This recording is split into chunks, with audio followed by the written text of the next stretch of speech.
Archéophiles et paléophiles, bonjour et bienvenue dans cette nouvelle vidéo.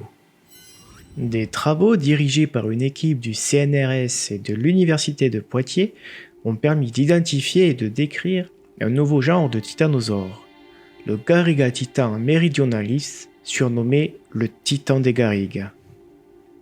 Ce nouveau taxon augmente la diversité des titanosaures sur l'île ibéro-armoricaine, qui correspondait à une terre émergée comprenant une grande partie de la France et de l'Espagne. On dénombre actuellement 2 genres et espèces en Espagne, l'Irenosaurus et l'Owecotitan, et 3 genres et espèces en France, Ankylosaurus, Astenganosaurus et le nouveau Garriga titan. Il faut noter que les titanosaures européens étaient généralement plus petits comparés à d'autres sauropodes dû au phénomène d'insularité. Ils faisaient généralement entre 4 et 9 mètres pour un poids de 1,5 à 5 tonnes. Le titan des garrigues était quant à lui un peu plus grand. Les spécimens adultes pouvaient atteindre les 12 mètres.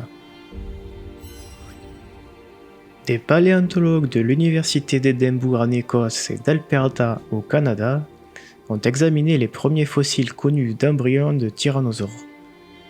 Les chercheurs ont concentré leur étude sur une section de la mâchoire de 3 cm d'un Daspletosaurus, de la formation Tuametsin du Montana, et sur une griffe embryonnaire appartenant très probablement à un Albertosaurus trouvé dans la formation Horseshoe Canyon en Alberta.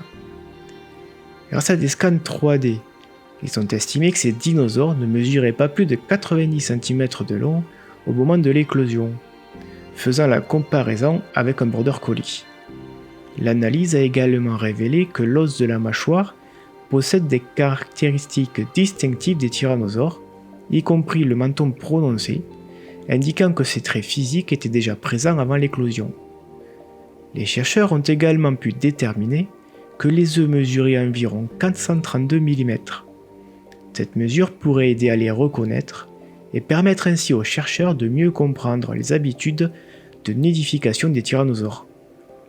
Ces ossements sont la première fenêtre sur le début de la vie des tyrannosaures, et ils nous renseignent sur la taille et l'apparence de ces bébés tyrannosaures. Les détails de ces travaux sont publiés dans la revue Canadian Journal of Earth Sciences.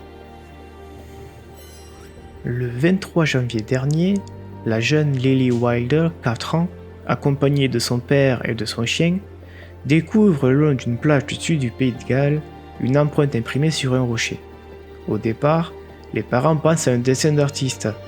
Néanmoins, des empreintes de pas similaires avaient déjà été trouvées le long de cette même côte. La mère décide alors de poster la découverte sur les réseaux sociaux. Peu de temps après, le musée national entrera en contact avec la famille afin de la récupérer et la mettre en lieu sûr. Les experts pensent qu'elle a probablement été laissée entre 215 et 220 millions d'années par un dinosaure bipède d'environ 75 cm de haut pour 2,5 mètres de long. En revanche, il est impossible d'identifier précisément l'espèce. Surnommé Gralator, ce type d'impression correspond à des empreintes de pas laissées par des sauriens ayant vécu à la fin du Trias. Le musée national de Cardiff, actuellement fermé, a déclaré que Lily et ses camarades de classe seraient invités pour apprécier l'empreinte fossile dès que possible.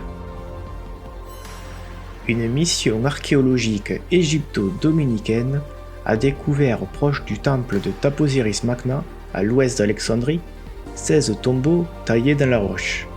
Ces tombeaux renfermaient plusieurs momies en mauvais état de conservation, mais comportant des amulettes enveloppées de feuilles d'or en forme de langue. Elles étaient déposées dans la bouche des défunts afin de s'assurer qu'ils puissent parler dans l'au-delà. 2 momies ont particulièrement retenu l'attention. La première ayant conservé des bandelettes et des parties du cartonnage.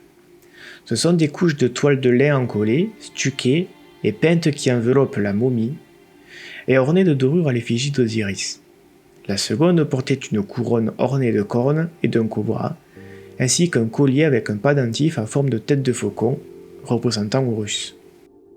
De plus, la mission a mis au jour un masque funéraire féminin, un diadème en or et 8 masques en marbre.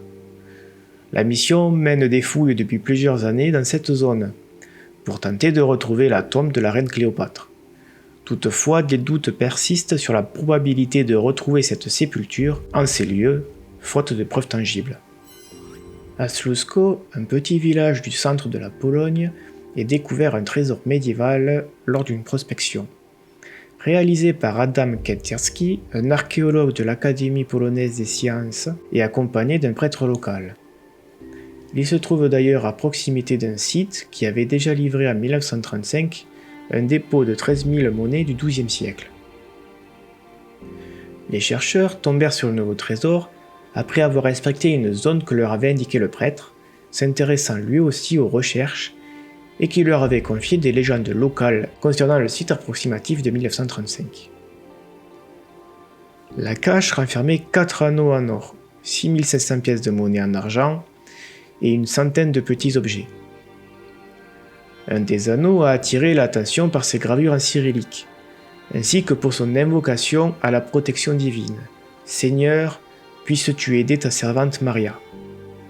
Elle pourrait d'ailleurs apporter un indice dans l'identification du trésor.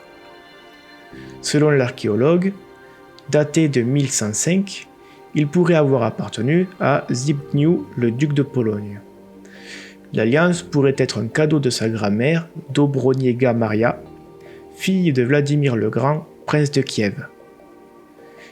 Mais l'archéologue propose aussi une autre Marie de Kiev, épouse du comte Włostowic. Toutes ces découvertes pourraient indiquer que le village ait un temps abrité une résidence aristocratique.